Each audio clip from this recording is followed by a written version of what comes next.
Շնորհակալ։ Ժողովուրդ օրաթեր Տեմա Միքելյան, պարոն Ղազինյան, այս ամբողջ ասուլիսը կարծես տենց ավարտվելուն մոտ է արդեն։ Մի հարց է ինձ հետաքրքիր, վերջի վերջո ձեզ համար գտակ պատճառ, որը կարող էր դառնալ ազգայնացման հիմք, թե ոչ։ Անկեղծ ասեմ։ Այո, թե սա պարզապես քաղաքական հետապնդում է ձեր նկատմամբ եւ հեծի նկատմամբ։ Անկեղծ ունեմ այսպիսի մի հատկանիշ։ Միշտ յուրաքանչյուր անհաջողության, այսպես ասած, մեջ փորձում եմ փնտրել իմ մեղքը։ Երբևիցե չեմ փորձել կամ չեմ մարդիկ բոլորին մեղավոր են կարգում, համարում իրենք մեղավոր չեն։ Անկեղծ այս մի շաբաթա փորձում եմ որպես անձ, ասեմ, սա փոքր ուղղակի, փորձում եմ գտնել Կարապետյան Սամվելի մեղքը, փորձում եմ գտնել մեր հեծի մեղքը։ Գտել եք պատճառով ազնվությամբ ասեմ ոչ։ Գիտեք, եթե ես չեմ գտել, վերջնաշով մարդիկ կան, որոնք ասում են, թող հուշեն, էլի խնդրում եմ ուղղակի։ Թող հուշեն, ասեն, որն է այդ մեղքը։ Գիտեք, մեղքի չափաբաժիններ գոյություն ունի։ Պետք է լինի այնպիսի մեղավորություն, որը բերի պետականացման։ Խոսքը դրա մասին է։ Հիմա որ կան ասեն, ինչ որ Հայաստանի մի տարածքում մի հատ օր եղավ 3 անգամ անջատվեց, լուրջ չի։ Խոսքս վերաբերվում է այն մեղքին, այն հիմքին, որի արդյունքում այս գործընթացը նախաձեռնվել է։ Ընդհանրապես ես չեմ գտել մեր կազմակերպությունը ասենց իրար նայելով, խոսելով, քննարկելով չեն գտել։ Ընդհանուր անկախ փորձագետների ենք լսում, ասում ենք լավ, այդ մարդ իրականում անկախ, ասում եմ չեմ ճանաչում։ Անկախ փորձագետներ ենք լսում, ասում ենք լավ, միգուցե իրանք ասեն, որն է մեղքը մեր։ Թող ասեն, լավ, մեկը ասելու է, թե չէ։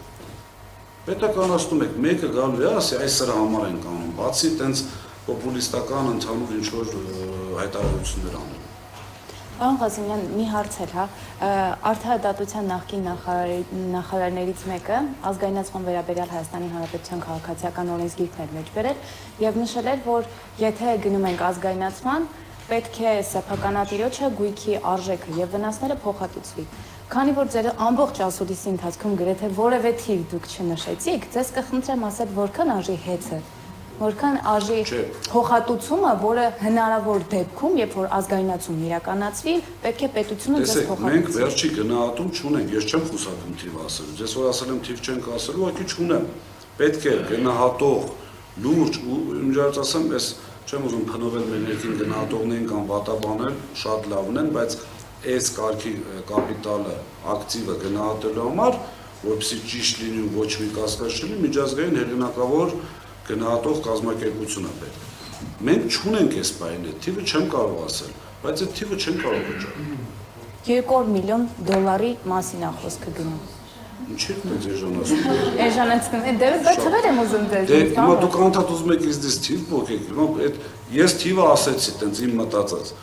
Կամերաները կանջատվի, ես ես առանձին իմ կարծիքը կասեմ։ Նաև մեր հաշվետվությունների մեջ մենք թափանցիկ կազմակերպություն ենք։ Սեփական կապիտալի գումար կա, այդպես որպես նախնական ինչ-որ արինցիր կարող եք ձեզ համար վերցնել, բայց բնականաբար վերքնականքի որևէ մեկը ասել։ Լավ, եկեք մի հատ այսպես սահմանենք։ Հայաստանի արտաքին պարտքից շատ է։ Դուք բանը ծայրահեղությունից մեկ շատ իջացնում եք, մեկ չէ, ես լավ պատրաստվել եմ, անկեղծ ասեմ, հոգեբանորեն, ձեզ տրամադրեք, հենց առողջություն։